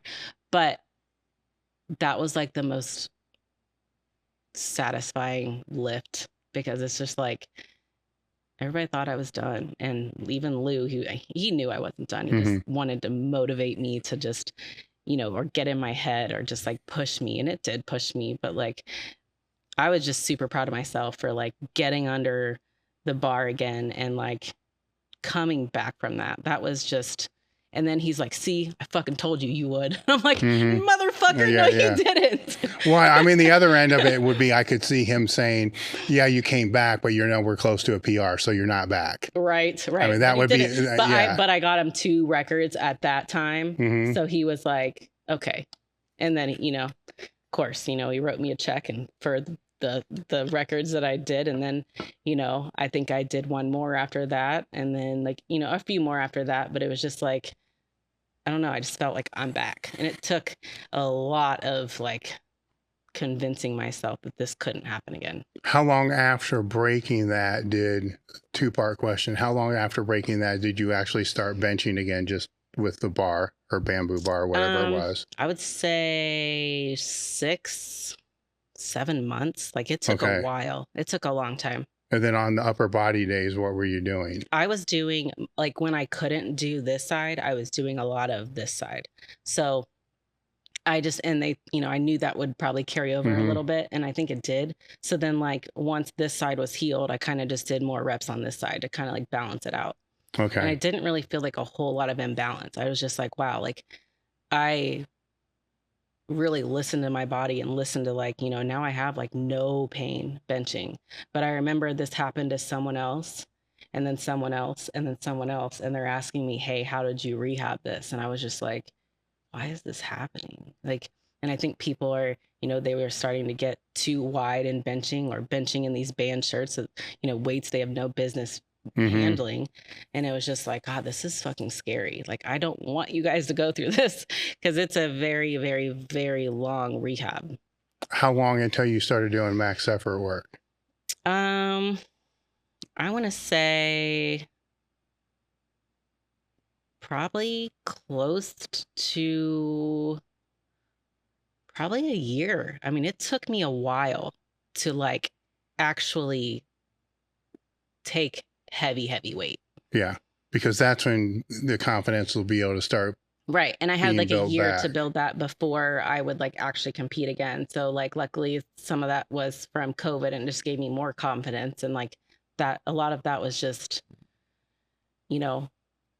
rehab. And like I feel like the way I did it, because I worked on like so much like grip strength, and I don't have any like nerve damage, or somehow like I didn't have any because they were worried about like me like losing feeling, and I haven't lost any feeling. So I don't know if that would have like, that probably would have played a whole different, role and everything. But like, I feel like I got pretty lucky with how this happened, because I could have had like a lot of like nerve damage or like, my body, rejecting the plates or anything like that. But like, I don't know. I'm just like super happy how the whole thing just like, I was super patient. So then what was after you came back from that? Because there's this, I know that satisfaction of feeling coming back after something fucked up, right? Really bad.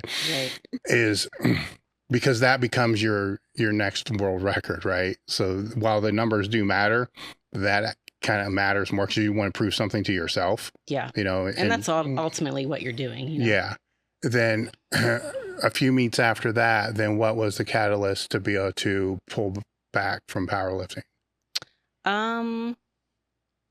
After that, because I could see that as being that end point. Like, okay, I've had these world records. right. I've had this. I guess like I kind of started to like lose. Okay, like what's next? And like, I don't know. Sometimes the gear, you would just put it on, you're like, oh, this isn't like, the fire isn't like there, And then after that was like lose death, and it was just like, it was just so heavy, and it just like, I don't know, like that hit hard for me, because I was just like, he was always like, sign you up for a meet, and then you're like, shit, like, sometimes I wouldn't always like, he would always he'd try to get me to do all these competitions, and I'm like, I do 2 per year. That's it. And I would just like, I would stick to that. I'm like, well, I guess you just lost your entry fee because I'm not doing that. But I started to like, after that, I was just like, he had so much like pull with me. Like he was just so, that pressure of being on the board, like that pressure of like, making him proud or whatever. Like that was just like a more of a fueling factor of me doing this than I thought, I guess. So like now I'm like, shit, feels kind of empty. And so like I tried to do a competition after that, and it was like horrible. It was my actual first bomb out. It was like I had lost complete interest in it. And I was just like, why am I doing this? And then I think I came back after that one and had a really good meet, and then I was like, this is it. This is kind of it. I don't know why, but it's kind of it. And then like I was kind of like on the fence that it wasn't, but then I just like, I knew it was kind of like towards the end for me, because I just wasn't, like I said, that fire just was not lit. It wasn't, I just didn't have that like fire within me to just like compete, I guess. It was different. Like my training would be okay, and then I'd go to a competition. I'm just like, I'm just not in it. Did you have like times at that, like your last meet, and you're just like, it's just not there? Like, you feel strong, but it's just like you're mentally kind of just not in it. Probably like 2 years. Yeah. Of trying to figure it out. Force it. Yeah, you're trying to force it. You're trying to figure it out. You don't want it to be over, but yeah. Yeah. and you also don't know how much better you can really get. Right. Right. And then that was probably the biggest thing for me, is like, everything fucking hurts. You know, it's like there's all these other variables. Then what's the point if I can't think I'm going to be able to break a PR? Right. Right. And the sport gets better too. So it's not just breaking the PR, but there's a gap, Right. you know, even a bigger gap now between where I was ranking before to where people are ranking now. So it's even getting back to my best isn't going to be anywhere near where I'm going to want it to be. Right. And is this even possible? Then you get pissed. Like, did I just ask myself that?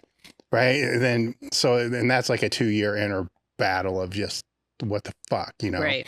And then in a fortunate way, I just lost the ability to grab a bar because the shoulder's so fucked up. I'm like, okay, so now, you know, this is God's way of saying there's no other thing. You're right. The only way to fix this is to get a replacement, and then there goes your bench anyhow. Right. You know, so fuck it. I guess I'm done. I don't want to be, you know, it's right. And then it takes a while to wrap your head around it.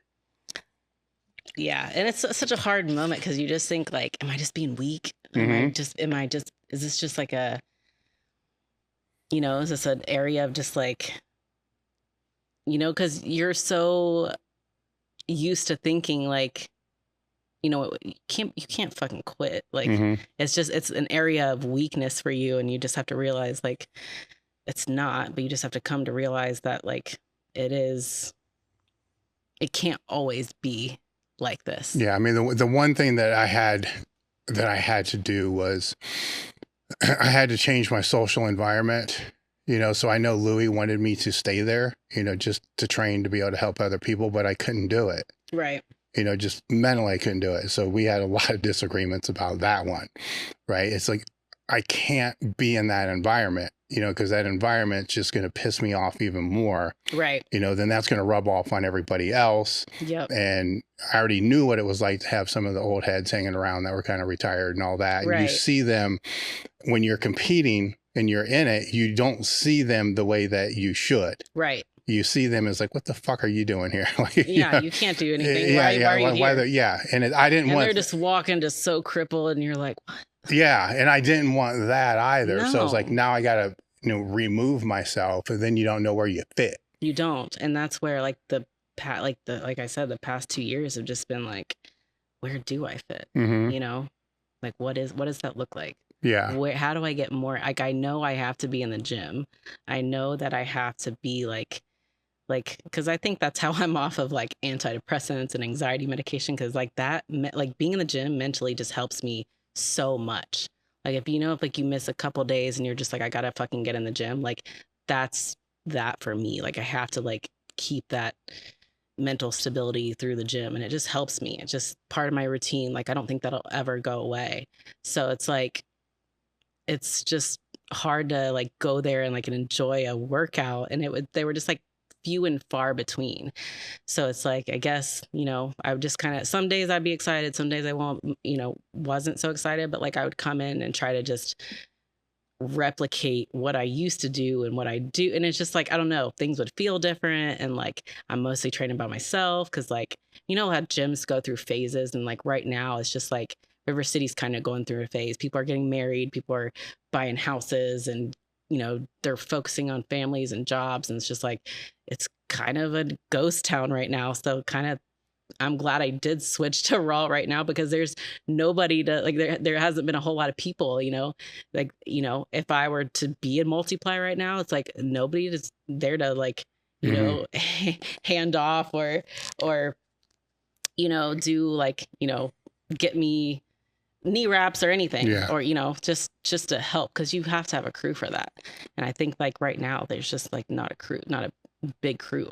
Well, the thing that I struggled with, and still do to a degree, but it's why I lay the training out the way that I lay it out, is when all of your training experience has basically been for powerlifting, with the exception of the first couple of years that you're messing around with it.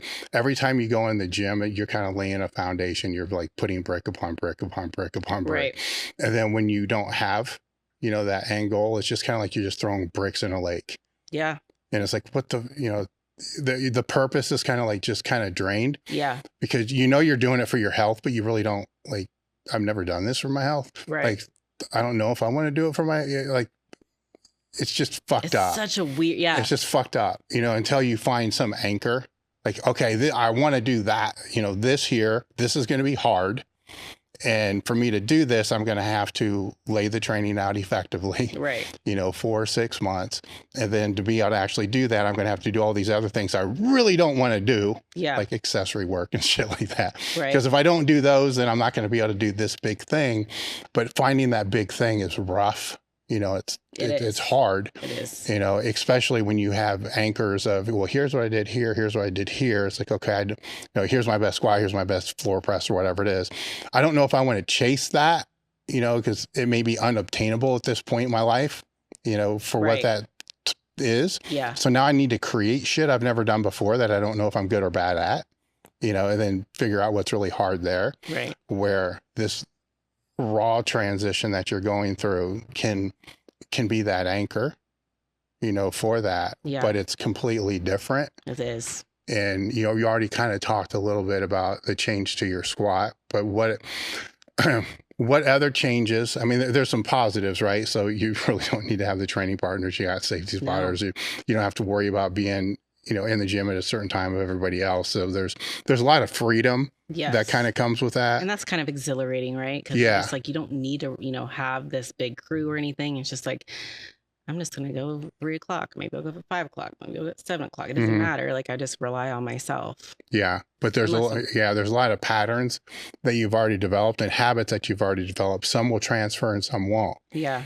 You know, so how was it with the squat just to embrace that from the start? That was very humbling because I was like, you know, you would see these, like I said, I had no desire to lift raw or like get into any of this. So it just kind of just like fell upon me. And I'm like, oh, this is kind of fun. This is a new challenge. This is lighting a fire within me. So I'm like, I'm going to go for it. So like, and like, I'm a very technical person. So like when I'm squatting, you know, I'm used to my feet wide. I'm used to sitting back. I'm used to like all these checkpoint things.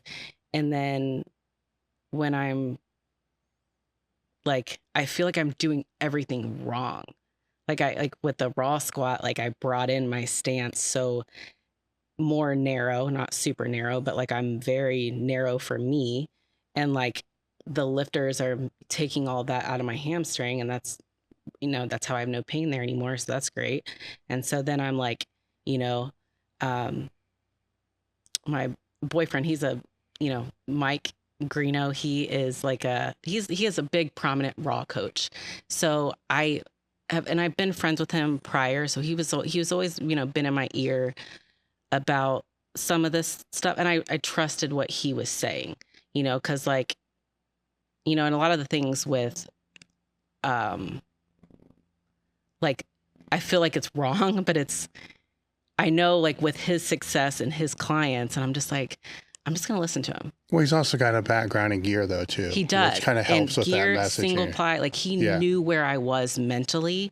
And it's just like, this has helped me more than anyone. And usually I'm super like resistant to like get help, like especially with your significant other. You don't like I've never had anybody like coach me or whatever. Just like he's really helped me in such a way that's not been like, you know, it's just like, hey, you know, maybe you should change this. Maybe this would help your hamstring with this. And it's a very like soft approach to like, he didn't want to just like get me in raw. That's not what his goal was, but he wanted me to find a fire again. He wanted me to like enjoy training, and he wanted me to like not be in pain. So he's like, I think I'm going to just get you some lifters. And I'm just like, that's not going to fucking work, but okay.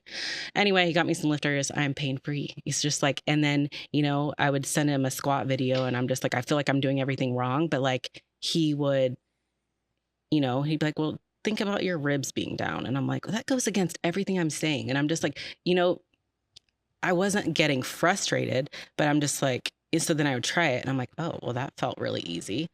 And then I was like, you know, and then the weights are like jumping, and I'm just like, this is so foreign to me. But I guess that's what is so exciting to me, because it's such a challenge. Like this new form is completely different. Like it's so different than anything I've ever done. So it's just like, even when I was squatted raw, like back in the day, before I got into gear, like I was still super wide, my feet were out, like everything was, and now it's like just so like eyes down. It's just these things that you see, but you don't really do. And like once you do, you're like, oh shit, that's why this weight felt super easy.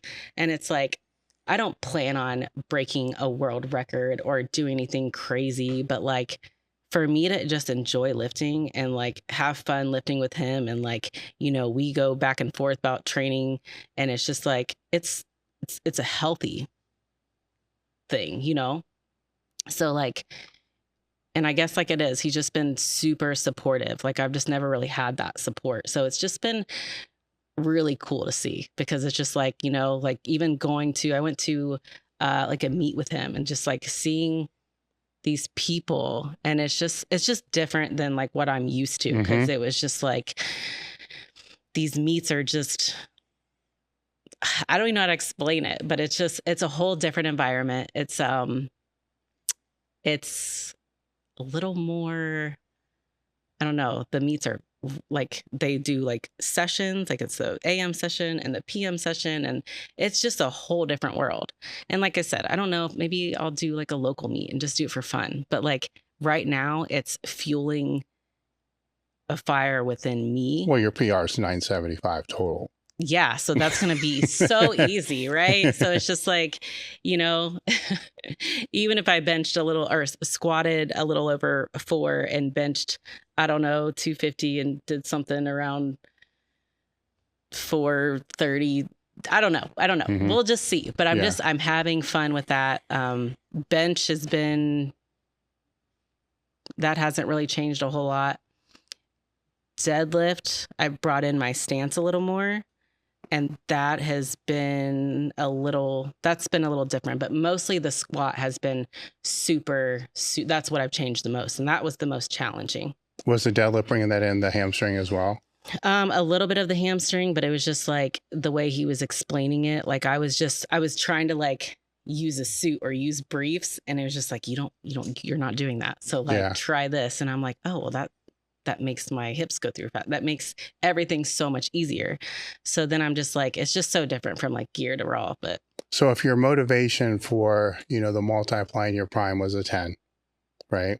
Where would you say your motivation is for the raw right now?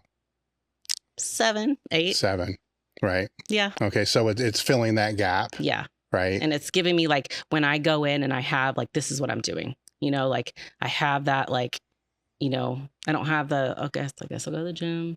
This is what time I go to the gym. I'm going to just like get through this workout. And then like, I don't know, it's not just like a half-ass thing. It's like I'm going there. This is my goal and I'm going to execute it. And like, I'm just excited. Like I'm super excited. What are the attributes of the qualities from how you used to train apply to how you're training now? Because there's a lot of differences, with that. So what I'm looking for, what are the similarities? The similarities between the two. That's a difficult one. Well, if you had to drive, 2 hours to train someplace and the tire broke down, are you still going to the place, or you're saying, fuck it, I'll just do the squat tomorrow? I'll probably just do the squat tomorrow. Yeah. Yeah. All right. So. Yeah. For me, they're so separated. Like they're just two different things. Like that was a chapter closed for me with gear. Like, everyone's like, oh, well, maybe I'll get you back in gear. I'm like, no, there's no chance. Like that chapter is closed. This is new. This is fresh. This is, something I can take serious, but it's not super serious. Like I'm just at a different headspace in it. Like multiply was like, such a do or die mentality, and like, raw is just like, it's kind of like just light and motivating, and I don't know how to explain it. All right. So with the training and the multiply, there's take the socialization and the relationships out of the equation.